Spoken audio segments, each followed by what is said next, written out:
بسم الله الرحمن الرحیم و بعد السلام علیکم و رحمت الله و برکاته. دوستان عزیز، شما نیز مثل من شنیدید کسانی رو که میگن فرمان از بالاست، ما سفارش اجرا میکنیم، دستمان نیست، کارهای ظلم و ستم و خلاف شریعت و خلاف قرآن را اجرا میکنن و بهانه اینکه کار دست ما نیست، ما سفارش شده ایم، ما باید این کار را اجرا کنیم، فرمان از بالاست. در این مورد یک سخن جالبی هست که به این قضیه ربط دارد. سخن از عمر بن عبدالعزیز خلیفه پنجم راشد و از این امام عادل، از نبیره حضرت عمر فاروق به یارانش به هم نشینان گفتند آیا میدانید که شخص احمق کیست؟ حاضرین گفتند من باع آخرته بدنیا.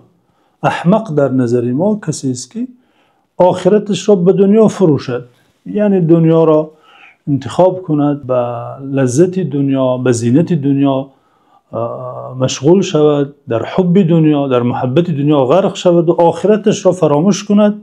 در نتیجه این چنین می شود که دنیا آخرت را فروخته، دنیا خریده.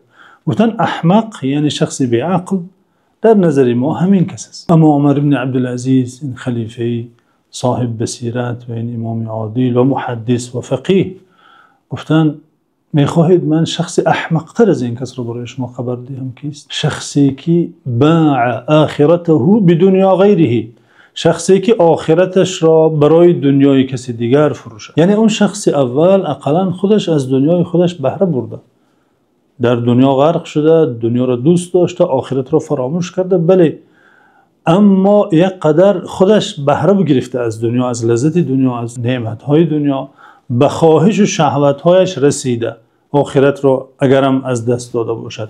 اما نفری که در خدمت کدام ظالمی است، در خدمت کدام منصبدار است، در خدمت کدام خدا به خبری دیگر است، این مسکین آخرتش را از پشت دنیای او از دست می‌دهد، از پشت دنیای خودش نه.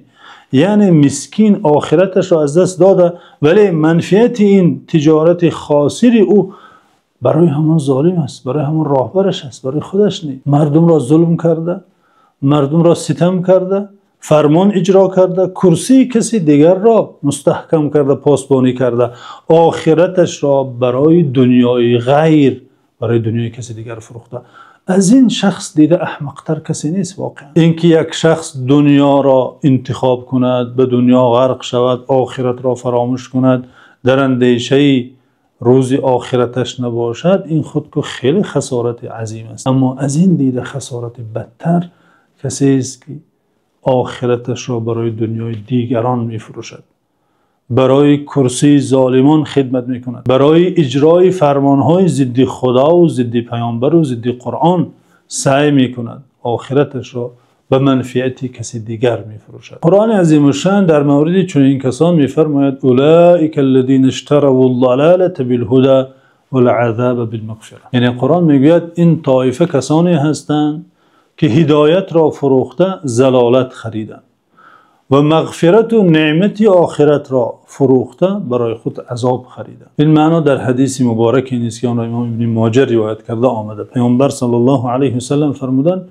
این من اسوأ الناس من باع آخرته بدنیا غیره. از جمله بدترین کسان شخصی است که آخرتش را به دنیای کسی دیگر بفروشد. به سوی خداوند، به لطف و رحمت خداوند از این گونه حالت، از این گونه تجارت زیان آور پناه میبریم. در حفظ و امان خداوند باشید.